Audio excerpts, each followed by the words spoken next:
is what positive politics can do.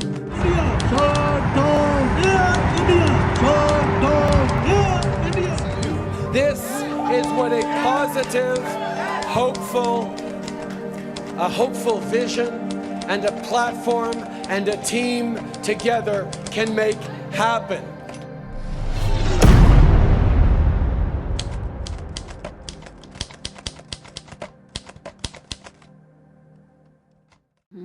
Now, because these guys operate in cash,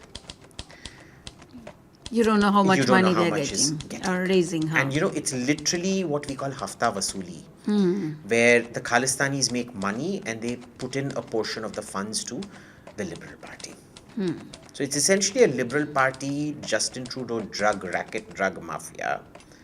Yeah, the Liberal Party is a drug-funded party. By the 15th of October 2024, the news emerged that India and Canada had expelled their top diplomats amid escalating tensions over the assassination of a Sikh separatist on Canadian soil. The news seemed strange to some, out of nowhere even. But to Indian audiences, both in India and Canada, this was perhaps the first time that Western audiences might take notice of their plight. It seems to us Indians that the Americans are tone deaf to understand that we have gone through hell in the 1980s. And if on Khalistan we cannot come on the same page, it's extremely hard. In India, the Sikh population comprise about 2%, but are in a greater concentration in the Punjab province. In the 1980s, a separatist movement, known as the Khalistanis, emerged in the Punjab. Despite being rejected and despised by almost all of their fellow Sikhs in the Punjab region and the rest of India alike, they nonetheless became large enough and powerful enough to begin a terror campaign throughout India. Air India Flight 182 was a scheduled flight from Montreal, Canada, to London, England, with a stopover in Delhi, India. On June 23, 1985, the flight was destroyed by a bomb while flying over the Atlantic Ocean off the coast of Ireland.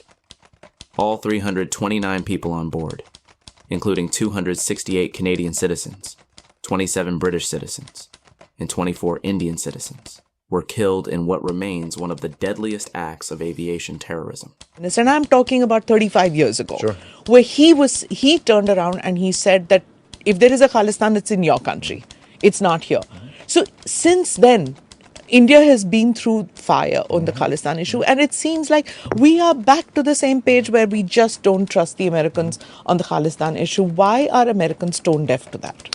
Well, I would, again, reframe it. I don't think that we are at all. Many of us know that history, have dear, close friends who had members of their family killed, who witnessed barbarity in the streets of this city right here in response, an assassination of a prime minister, people being killed because of their religion and their heads on sticks.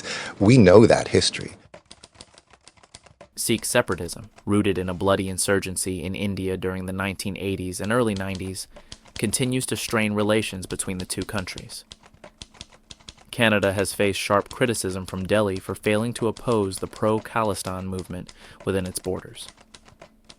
Canada, says India, is aware of local Khalistani groups and has been monitoring them for years. Trudeau's Liberal Party has benefited from the support of Sikh communities in Canada, especially in regions with significant Sikh populations like Brampton and Surrey. This support has been crucial in elections, and leaders of the Khalistan movement have been seen as part of this community's political engagement. The footage you are currently watching is of an attack on a Hindu temple in Brampton, Canada, taken less than 6 months ago, in November 2024. The incident involved a mob carrying Khalistani flags, charging Hindu devotees at the temple, leading to physical violence where not only men but Canadian Indian women and children were also reportedly beaten. This is Trudeau's Canada. We want more and more people to stand with us. It is truly depressing to see how the overall community has been, just I don't know, what word am I saying? Like, try and understand. This is an image of the Hindu Sabha Mandir when this attack happened. Just look at this, ladies and gentlemen. Forget my face and Daniel's face. Who is there in majority when this attack happened? Inside the mandir. It is full of Sikh Canadians. These people, I have said it again and again and again. These Khalistanis want to make it a Hindu versus Sikh issue. It is a Hindu-Sikh versus Khalistani issue. And we are sick and tired. And everybody says, why don't the Sikhs speak up? Baba, the ones who speak up, they get beat up. They beat brown people up. They don't beat white people up. They sue white people. Yeah. But they beat brown people up. It is endemic. I mean, you look at all the drug seizures that have been happening. They're all people, so-called Khalistanis, being arrested with multi-billion-dollar drug seizures. Yes. One guy has $1.5 billion. I mean, in America, you get $20-30 million drug busts. We're talking about billions of dollars worth of drugs being busted out here. But the problem is, like, when will the Canadian political class, like, nobody wants to question the Canadian political class. Are we all supposed to just sit on our haunches and just pretend nothing has happened? Nothing? Nobody in the entire Canadian political class is going to act and question these people? Nobody? And not even a single Canadian political leader has the guts, I say the guts, to even use the Khalistan word? I don't know what to say. They have it's more than just voting influence, right? The problem is they are invariably, the Hindu immigrants who go there are mostly overwhelmingly white collar.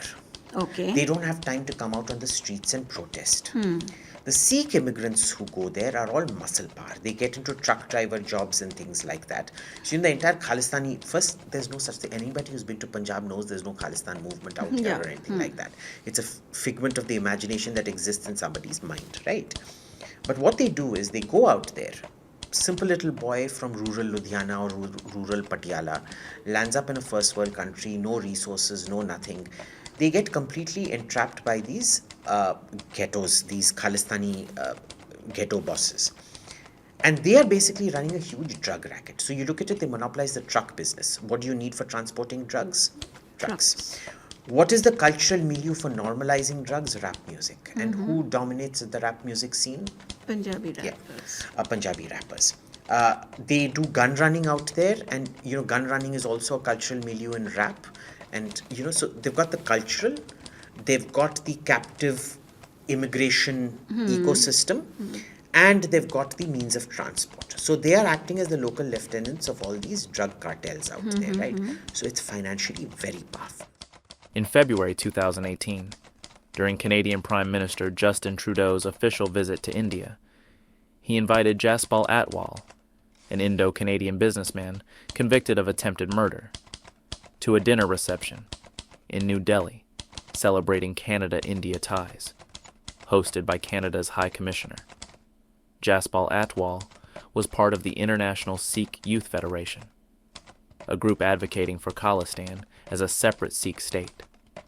Atwal was convicted in 1987 for an attempt to assassinate Punjabi minister Malkiat Singh Sidhu in 1986. Atwal also had connections to other violent incidents, including an attack on Ujjal Dosanjh, later a British Columbian premier, in 1985. Despite his criminal past, Atwal was politically active in Canada, with ties to the Liberal Party and involvement in community events, linking him closely to Trudeau. See, the thing is, it's very hard to gauge infiltration as a percentage. Right. I think the problem out here is that it is... it's a small community that's extraordinarily well organized, and even people who aren't from within the community are completely subject to the political power of that community. Okay. It's just frustrating. They just, I mean, I don't know what the Khalistanis have on them. Like, do you have any idea what the Khalistanis have on them? I mean, there could be blackmail, there could be this. I mean, never rule out the sheer amount of incompetence and stupidity within the Canadian bureaucracy. You know, the browning of Canada is the first thing that becomes very obvious. But what is scary about that? Now, what is scary about that is, normally, this wouldn't be an issue at all. Yeah, exactly. But here, when you go to places like Brampton or Surrey, you see the physical intimidation being carried out, not just by the Khalistanis, but when you're talking to the Hindus, there's a sense of fear out there because they believe the police, both the Peel police under whom Brampton comes and the Surrey police, that they are under complete Khalistani influence. Why? And this is where cultural relativism comes in. Because the police are told white people attacking white people is very serious because we expect first world norms.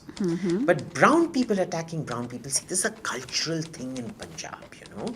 We need to understand, we need to be accepting of this diversity.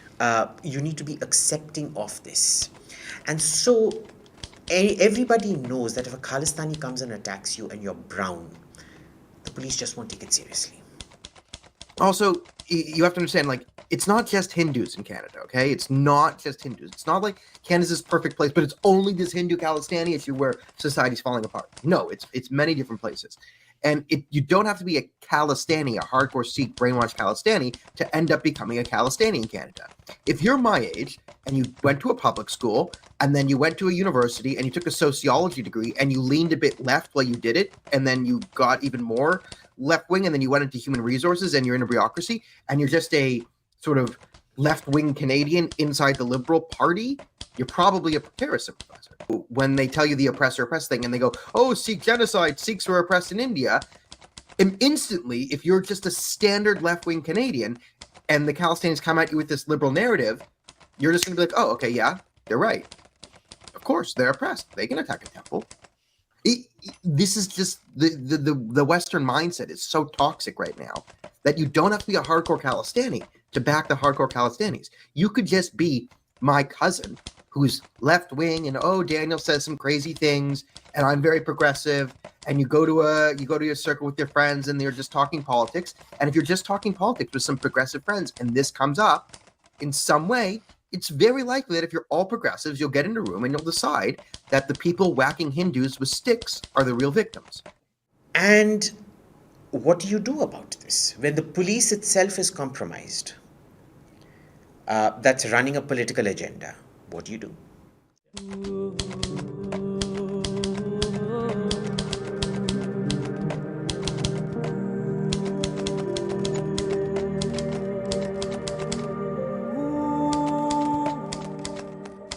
Why is it that folks in India always see you and others as separatists? I don't know, you'd have to ask them why they see it. Something that I believe in very firmly, though, as a human rights activist, as someone that's a Canadian, we know very clearly that everyone has a right to determine their future. When you say you support it, what do you support? The right for every human being to have that ability to determine their future. Self-determination is a right that I support and the United Nations supports.